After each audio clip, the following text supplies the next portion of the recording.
आपका यूनिक प्रज्ञान यूट्यूब परिवार में मैं प्रज्ञान सर हार्दिक स्वागत करता हूँ, वंदन करता हूँ, अभिनंदन करता हूँ। प्यारे साथियों, अगर आप टीचटी पीएचडी जेआईसी प्रोक्ता LT grade UGC net JRF आदि विभिन्न प्रतियोगी परीक्षाओं की तैयारी कर रहे हैं तो आपके लिए वीडियो होने वाला है काफी महत्वपूर्ण। तो आज की इस पाठचर्या को प्रारंभ करें इससे पूर्व अगर वीडियो को पहली बार देख रहे हैं अथवा चैनल पर नए हैं तो कृपया चैनल को सब्सक्राइब, वीडियो को लाइक और शेयर करना बिल्कुल ना भूलें। बिना समय गंवाए प्रारंभ करेंगे आज की इस पाठचर्या को और देखेंगे पाठचर्या में क्या पढ़ने वाले हैं। तो आज की यह पाठचर्या हमारी आधारित है हिंदी के प्रमुख कथनों पर। हिंदी साहित्य में पूछे जाने वाले उन कथनों का अध्ययन करने वाले हैं जो विगत वर्ष परीक्षाओं में पूछे गए कथन हैं अथवा परीक्षा की दृष्टि से काफी इंपॉर्टेंट कथन है। इस पाठचर्या को प्रारंभ करते हैं बिना किसी अतिरिक्त समय। तो जब तक पाठचर्या प्रारंभ की जाए तब तक अगर वीडियो को लाइक नहीं किया तो फटाफट लाइक और शेयर नहीं किया तो शेयर कर दीजिए। चैनल पर पहली बार होंगे तो चैनल को सब्सक्राइब करके बगल में बने हुए बेल आइकन से ऑल बटन को प्रेस करना बिल्कुल ना भूलें। तो आज हम लोग पढ़ने वाले हैं किसके संदर्भ में पढ़ लेते हैं। जैसी को पढ़ा था, पढ़ लेते हैं निराला जी को। आज की इस पाठचर्या में हम शामिल कर रहे हैं सूर्यकांत त्रिपाठी निराला जी। सूर्यकांत त्रिपाठी निराला जी के संदर्भ अभी देखते हैं हम लोग आचार्य शुक्ल जी का। शुक्ल जी लिखते हैं कि संगीत को काव्य के और संगीत को काव्य के अधिक निकट, काव्य को संगीत के अधिक निकट लाने का क्या होगा, काव्य को संगीत के अधिक निकट लाने का सबसे अधिक प्रयास निराला जी ने किया है। दूसरा कथन है शुक्ल जी का कि लाक्षणिक वैलक्ष्य लाने की प्रवृत्ति इनमें उतनी नहीं पाई जाती जितनी प्रसाद और पंत में पाई।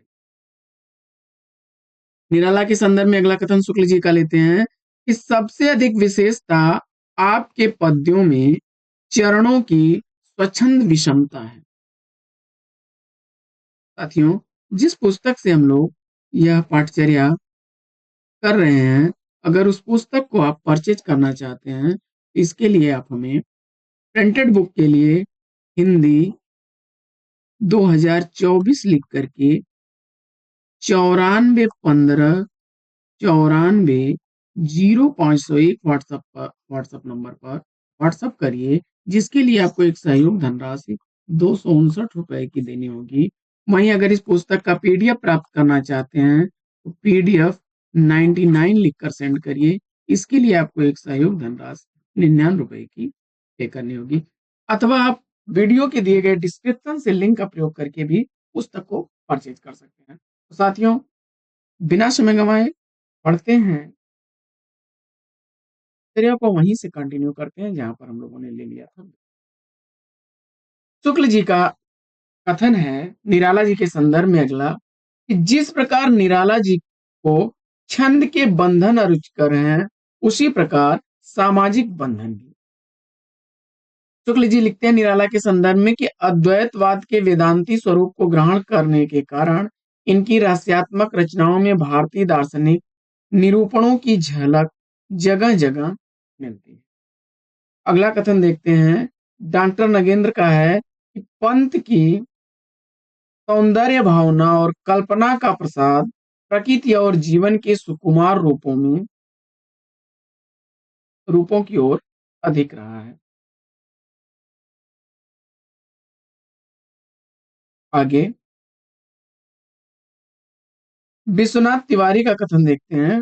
विश्वनाथ तिवारी लिखते हैं कि निराला के काव्य में एक और उल्लास है तो दूसरी ओर अवसाद, एक और जीवन की चाह है तो दूसरी ओर मृत्यु की अशांति, एक और क्रांति है तो दूसरी ओर प्रपत्ति, एक और प्रकृति प्रेम है तो दूसरी ओर सामाजिक क्रांति, एक और उन्होंने छोटे मोटे मुक्तक लिखे तो दूसरी ओर लंबी कथात्मक कविताएं, एक और छंदोबद्ध रचनाएं तो दूसरी ओर मुक्त छंद, एक और समास पदावली तो दूसरी ओर सपाट बयानी। विश्वनाथ प्रसाद तिवारी का यह कथन निराला जी के अंदर। गंगा प्रसाद पांडे क्या लिखते हैं,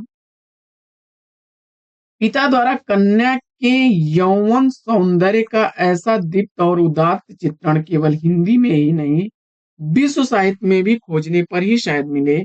इसके भीतर भी निराला का विद्रोह रंजित है।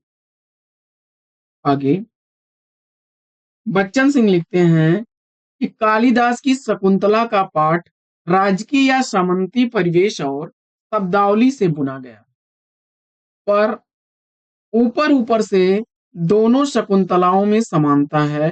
कालिदास की शकुंतला कण्व आश्रम में पलती है, निराला की नानी जी के घर।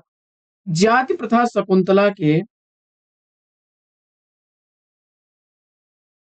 शकुंतला में भी कठिनाइयों का सामना उससे भी करना पड़ता है।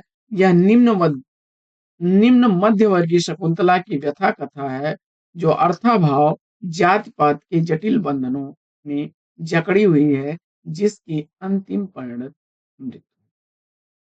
रामस्वरूप चतुर्वेदी जी का देखते हैं। रामायणी में मनु और राम की शक्ति पूजा के राम के हताश मना स्थिति जैसी है, जो इन रचनाकारों की समकालीन राष्ट्र दशा से तुलनीय है। हजारी प्रसाद द्विवेदी जी लिखते हैं कि साहित्य जगत में कबीर जैसा अक्कड़, निराला जैसा धाकड़ देखने को नहीं मिलता। काफी इंपॉर्टेंट कथन है, रिपीट हुआ है परीक्षाओं में कि साहित्य जगत में कबीर जैसा अक्कड़ और निराला जैसा धाकड़ देखने को नहीं मिलता है। रामविलास शर्मा क्या लिखते हैं कि राम की शक्ति पूजा लिखते समय निराला का मन एक ओर पराजय ग्लानि के बीच विपर्यस्त लटों वाले राम को देख रहा था, दूसरी ओर अब तक जो पढ़ा गुना था उसे समेट कर सार तत्व लेकर काव्य चित्रों को सजाता। रामविलास शर्मा लिखते हैं निराला जी के संदर्भ में,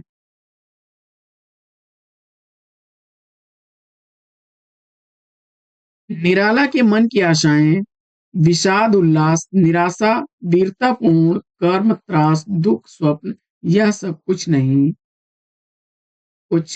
कहीं न कहीं हिंदी के आंतरिक संघर्ष से जुड़ा हुआ है। आगे बढ़ते हैं और अगला कथन देख लेते हैं निराला का। निराला के संदर्भ में परमानंद श्रीवास्तव लिखते हैं कि आत्म साक्षात्कार या आत्म संघर्ष के अनुभव निराला के गीतों में बिखरे पड़े हैं। आत्म साक्षात्कार एक तरह से निराला के गीतों के केंद्र में है। तो साथियों, आज की पाठचर्या में लिंग यहीं पर विराम। वीडियो से संबंधित पीडीएफ प्राप्त करने के लिए अथवा प्रिंटेड बुक प्राप्त करने के लिए आप वीडियो के डिस्क्रिप्शन से लिंक का प्रयोग करें, अथवा व्हाट्सएप नंबर 9415940501 पर व्हाट्सएप कर सकते हैं। पीडीएफ के लिए लिखना होगा PDF 99 और भेज देना होगा 9415940501 पर। इसके लिए एक सहयोग धनराशि 99 रुपए की देनी होगी। वहीं